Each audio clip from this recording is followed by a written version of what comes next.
jangan mandi. Sebab mandi kat situ kau kena bogel. Tak suka lah kan. Jadi saya kalau bab masuk lokap ni 4-5 hari tidur semua tu tak ada masalah.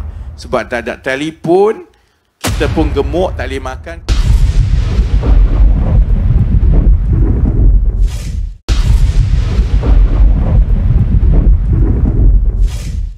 Saudara-saudari, kita ada tugas yang besar. Saya tak tahu orang lain lah. Kalau dalam pilihan raya orang masuk dan berkempen, saya pun kadang-kadang tak faham kenapa orang nak jadi wakil rakyat. Ini sebab ramai orang nak duduk wakil rakyat kat depan ni kan. Tapi ada satu perkara sahaja yang insya-Allah ada hikmah dan juga ada manfaat dia kalau jadi wakil rakyat. Bukan soal gaji, bukan soal kedudukan. Tambah zaman sekarang ni jadi wakil rakyat kena maki tiap-tiap hari tu. Kan? Dia soal peluang untuk kita berbakti. Sebab jasa dan usaha itu walaupun mungkin tidak berbaloi dengan masa yang kita korbankan, dengan gaji sebenarnya kalau nak dibandingkan dengan sektor swasta, gaji sektor swasta lagi mahal daripada wakil rakyat sekarang contohnya. Tapi ada satu peluang untuk kita berjasa kerana jasa itulah pelaburan kita di masa akan datang insya-Allah, terutamanya bila masuk kubur. Sebab saya pernah merasa untuk cuba berjasa, buat kerja, tetapi bukan kerajaan sebagai pembangkang. Termasuklah, ini nak masuk dia kona pusing, dia mesti masuk soal Sanusi juga. Sebab Sanusi sekarang ni jejaka Malaya yang paling glamour. Saya hari ni baca, Allahu Akbar, ada orang cuba samakan Sanusi kena tahan masuk, tak masuk lokap pun. Kena tahan, kemudian kena dakwa je di mahkamah, tapi telah disamakan dengan Anwar Ibrahim masa tahun 98 dulu. Kau gila ke apa? Kecuali lah ada orang sepak terajang Sanusi ke, faham lah tak? Tapi dulu, masa pembangkang dulu, daripada saya sebelum jadi wakil rakyat, kemudian jadi wakil rakyat, kemudian tak jadi wakil rakyat balik. Bila kita nak bawa suara dan kita nak bawa kebenaran, nak sampaikan kepada masyarakat, selalunya memang kita berdepan dengan macam-macam cubaan. Saya 14 kali, 14 kes di mahkamah. Berapa kali masuk lokap tu aku tak kira dah. Keluar masuk, ada yang 2 hari, ada 3 hari. Paling lama saya ingat 5 hari saya di dalam lokap. Segala jenis benda. Ini nasihat kepada Sanusi, no? Semalam dia bernasib baik sebab dia kena tahan, kemudian tak masuk lokap, terus kena dakwa. Kalau dia tak jaga mulut, kena tahan sekali lagi. Kalau dia kena masuk lokap, saya boleh kongsi pengalaman sikit lah. Jangan mandi. Sebab mandi kat situ kau kena bogel. Tak suka lah kan. Jadi saya kalau bab masuk lokap ni 4-5 hari tidur semua tu tak ada masalah. Sebab tak ada telefon, kita pun gemuk, tak boleh makan, kurus sikit. Cuma bab mandi ada masalah. Baik. Saya sebut yang itu kerana politik kita dan juga pertandingan tawar-menawar kepada rakyat ini di antara kerajaan perpaduan di satu pihak dengan Perikatan Nasional ni, dia dah jadi makin gila. Dia dah menyimpang jauh daripada perkara yang waras dari sedari. Saya ambil contoh Sanusi hari ini. Dia kena tahan pukul 3 pagi. Kemudian dia kena dakwa. Jadi kecoh pasal kerajaan perpaduan, Pakatan, Barisan Nasional dan rakan-rakan kita dalam kerajaan perpaduan ni takut dekat Sanusi sampai tangkap dia dan dakwa dia. Kau gila ke apa? Sanusi itu maharaja lawak kita. Lagi lama dia ada berkempen, lagi banyak undi kita dapat insya-Allah. Dia tak nak mengaku bahawa dia mulut celupa. Dia ahli politik ni, saya faham lah, saya dah terpentas ceramah ni daripada umur 21, 22, daripada zaman dulu lagi dah. Dia ada bahaya duduk pentas ceramah ni. Sebab bila duduk pentas ceramah ni, dia tak banyak beza dengan orang boxing dalam boxing ring, dalam gelanggang. Saya masa zaman di luar politik 4-5 tahun lepas, saya ada masa sikit, jadi saya belajar kickboxing. Setiap minggu pergi kickboxing. Kalau duduk dalam gelanggang boxing, memanglah tumbuk orang sedap, pukul orang sedap. Tambah pula, kalau ada keliling kat bawah tu, penyokong-penyokong macam walaun. Buatlah apa dia sokong. Ya, bagus.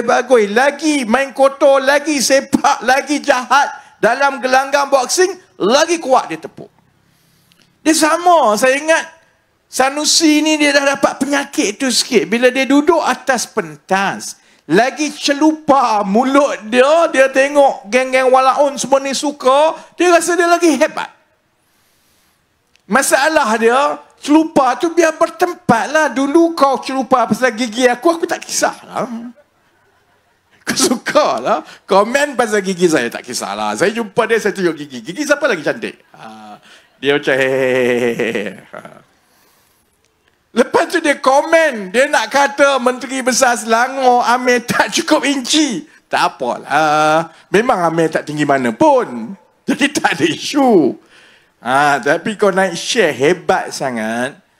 Bila mula komen tentang Susur Galuh Sultan.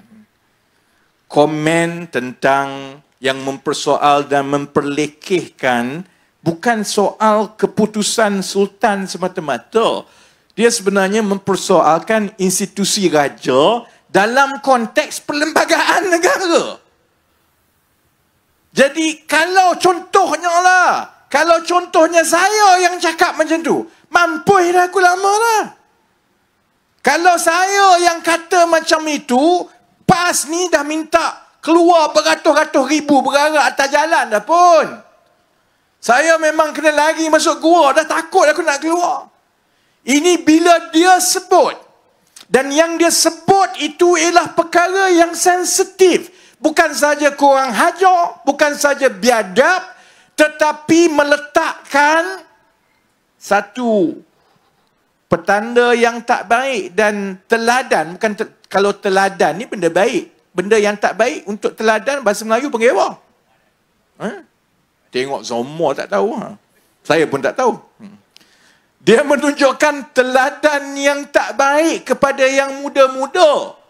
Kalau yang pimpinan, menteri besar, boleh perlekehkan Sultan. Kau ni gila ke apa Sanusi? Kau nak pergi menang negeri Selangor.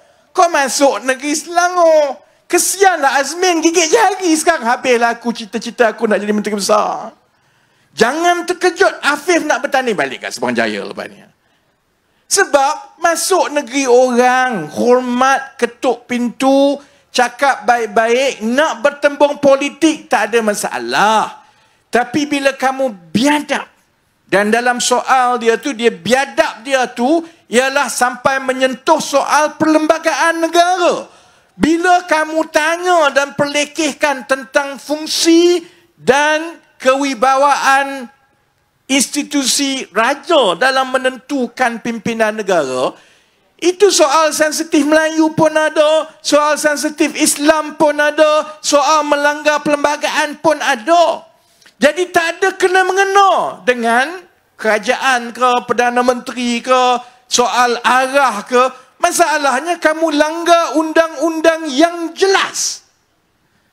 Jadi saya tak boleh bercakap bagi pihak polis. Saya pun tak tahu apa jadi. Saya duk sibuk berceramah. Cuma saya nak beritahu begini. Kalaulah saudara-saudari, adik kakak yang duk dengar kat luar ni, yang duk kesian, Allah kesian yang Sanusi, hero-nya Sanusi. Saya nak tanya satu benda. Kalau undang-undang itu dilanggar dengan jelas, dan kita bertanggungjawab menjaga kedaulatan undang-undang dan menguatkuasakan undang-undang. Kalau orang yang besar macam menteri besar, hanya sebab dia rasa dia popular, dia boleh langgar undang-undang macam tu. Kalau tak diambil tindakan, akhirnya undang-undang jadi macam mana? Cuma saya nak nasihat kepada Sanusi. Saya faham dia jadi macam itu sebab dia rasa hebat dan dia nak jadi hebat. Betul. Nak jadi hero, boleh macam itu. Langgar sana, kacau sini, tak ada masalah. Tapi kena bersedia untuk terima akibatnya. Saya dulu lain. Aku kena 14 kes, berpuluh kali masuk lokap, turun naik sampai 12-13 tahun, turun naik mahkamah. Dia bukan soal celupa dengan raja. Dia bukan soal langgar undang-undang nak jadi hero. Saya masuk lokap dulu, masuk mahkamah kena charge sebab mempertahankan wang rakyat. Dia lain. Sebab itu bila saya masuk lokap, kawan-kawan abang polis pun baik, boleh sembang. Saya siap boleh bagi ceramah lagi dalam balai polis. Saya ingat bila banyak kali sangat dah saya duk keluar masuk lokap, polis tahu kesian saya, masalah saya hanya mandi saja. Saya tak nak mandi dalam lokap. Akhirnya yang kes-kes akhir-akhir yang 1MDB tu, saya ingat lagi, polis, abang-abang polis, terima kasih yang dekat IPD Dangwangi, yang dekat lokap Bersepadu Jinjang, dia orang semua susun. Pagi-pagi dia bawa saya, dia tengok tak ada orang, dia kunci bilik air, dia suruh saya mandi dekat bilik air di IPD. Sebabnya kalau kita masuk lokap, kita kena charge atas perkara yang betul, iaitu contohnya mempertahankan wang rakyat, melawan geng-geng yang curi duit rakyat, mendedahkan korupsi. Dan fahamlah, polis pun kesian. Ni kamu kurang hajar, biadab. Hanya sebab kamu rasa kamu popular, maka kamu rasa kamu boleh perlekeh semua orang. Habis dia perlekeh, saudara-saudari. Percayalah satu hari nanti, watak macam Sanusi, kalau dia mula bergaduh dengan Bersatu, lunyai nanti Muhyiddin kena lanyak dengan dia. Habis dia kutuk kiri kanan. Kalau dalam PAS pun, kalau satu hari nanti dia rasa dia nak naik, dia bergaduh sesama dia, siaplah yang dalam PAS itu. Sebab orang macam ini, dia tak ada tawaduk. Dia tak ada rasa rendah diri. Dia rasa dia hero. Sebab dia rasa dia juara TikTok. Jadi sebab itu dalam